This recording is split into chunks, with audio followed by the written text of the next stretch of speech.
Hello, good evening. Nuanom Ghanafoɔ.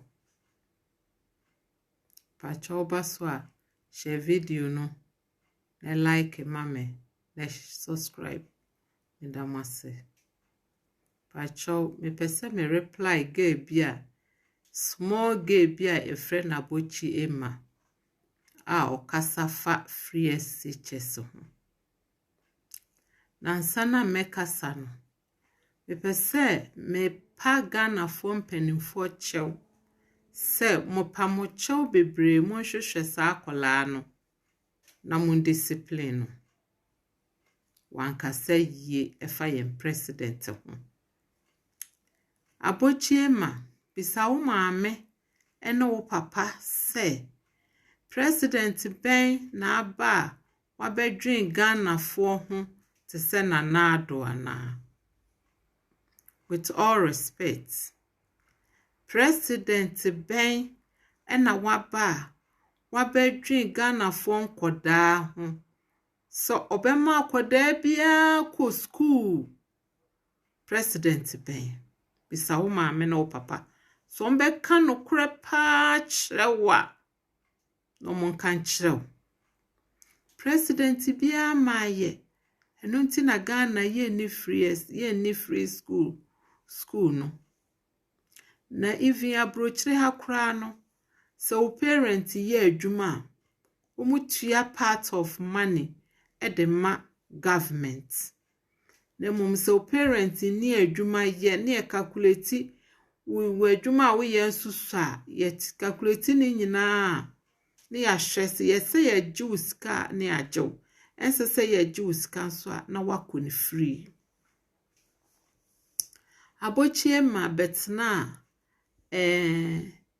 social media say free SHS na kura nye papa. Free SHS na kura ho ni mfaso. Na fenso no enye na Nado kotokum sika. No de ye. Mame na Nado ba no wanka so de ni kotokum sika ba be ye free SHS amamo. Nemomo se obema Ghana ni akoda bia benefit from Ghana sika. So odibetua mu school fees e de amamo. No amamo aduane adi at least say one bread kra. One slide of bread kra na ubedi watumi asua de. Eno so de be mamo obesan so etua mo national insurance wo de be ko hospital obesan so ama mo suku atade se suku atade na is yet to come ebi ni kro bia so the whole world say government be ma mo suku atade ga waye ade na me pa wo chewo Abochi Emma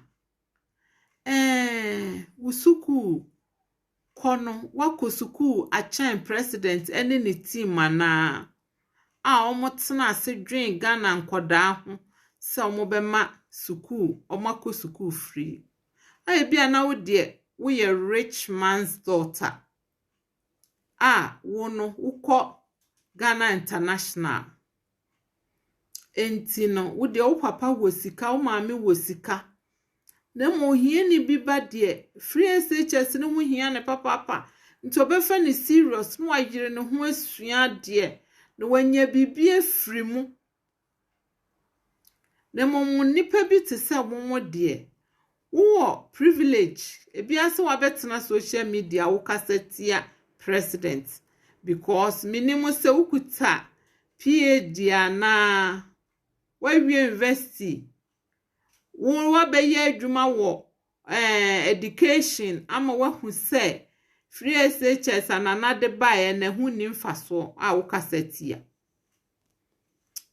akoda me mother asama mpese me ka kire on say sambra back na be fa wo word ne ko wonsem fon na wo be kan ye no bra back na be apologize na fa wasem fako wate na koda bonwa no ma achechede Abochi Emma Who hired you? Akwada bone no nyi beye penim bone. Na se ufiri saa age etumi betsna social media condemn ade a omanpani etumi adwene Ghana nkoda ho. Utumi ba be condemn ka se eye taxpayers money a mesra wabochie ma. Bomodi afra o maame na o papa fa o motenase. Na ka cho mo so mfo mo taxes so mo atie nyina fi wo nkoda abrem ebesi ene. Na hwe se nana ba ye nana abema wo free SHS. Wasama insurance o de ko hospital. Wasan munya problem yare ba ye wasama nsuo udware nsuo free. Wasama okane free with them. Uko school feeding we be sanso edidi. Na bisa o maame se ono osi so no a uko school no onya search privilege ana. Akoda wanka seye kra. Shebe bia nana ni ejedu. Bisa se nana adodankwa ekufu ado. Oko school ana. Oko school nso okodu sen. Nana adwuma be na oye. Nefa compare wankasa wo ho se wonso oye sana. Wanka seye wanmu ade. Na mepesa me ka kire o se akoda bonwa no mo achichide. Ma wani nso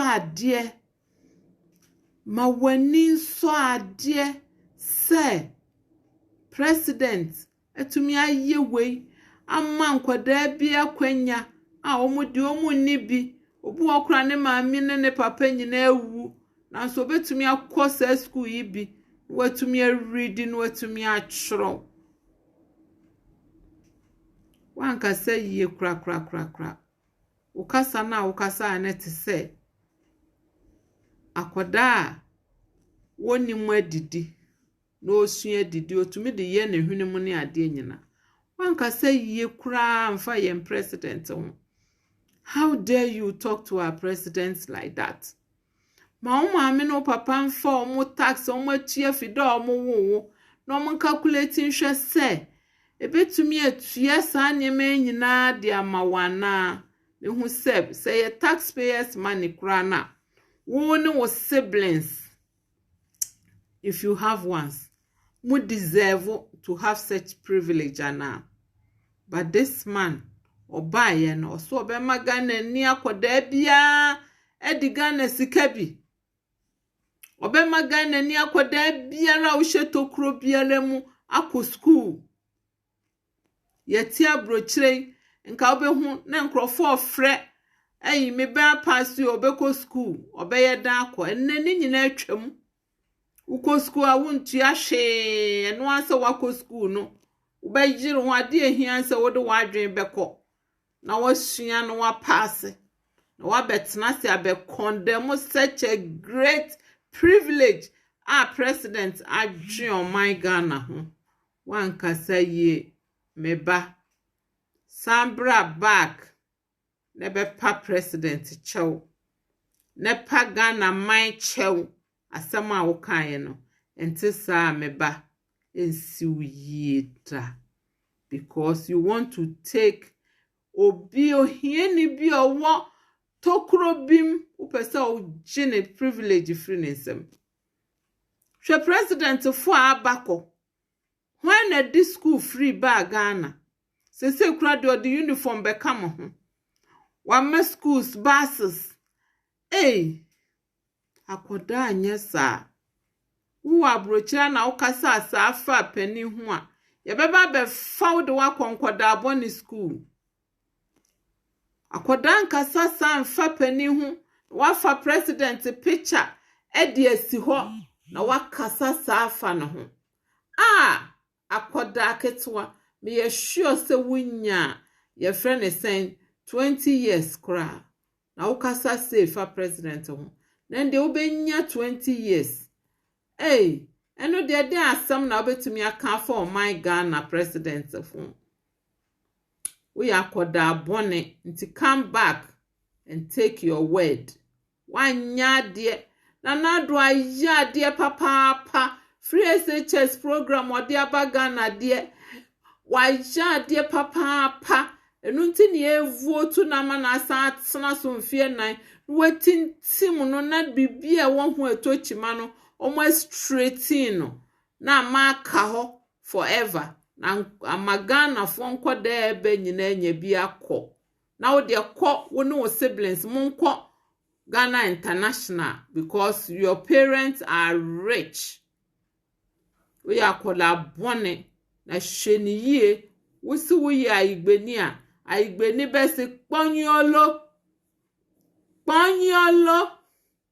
aigbefo de nkami hu omu buade aigbeni ma wade kro be koto sanwrani kra obe koto no de ama omu buade na wedie wanya de waguo manim asese so omu discipline wo aigbeni anwla chiefs amu wo ho montage sa akola yi na mo frɛ no na mo discipline no because of person fan kola bi this a privilege e free o mo nsem wanya de kasa kire president basabasa egu voter region fu animase who cares you can be party A or party B but want to me Emma me condemn a president ayama the whole Ghana wo fe sen kola no mko school free ni NDC for nkwada anim NDC for ma enkobi wanka se and MPP for nkwada ankwa na enko school no we akoda bone na bra ne be pa president chew na fa wo hudi na nya sa wo fa wo hu ni akoda nkasa sa mfa ne pani hu akoda ukasa ye efa wo mpanimfo ho nti come back na be set wo self free madam asese mwatie me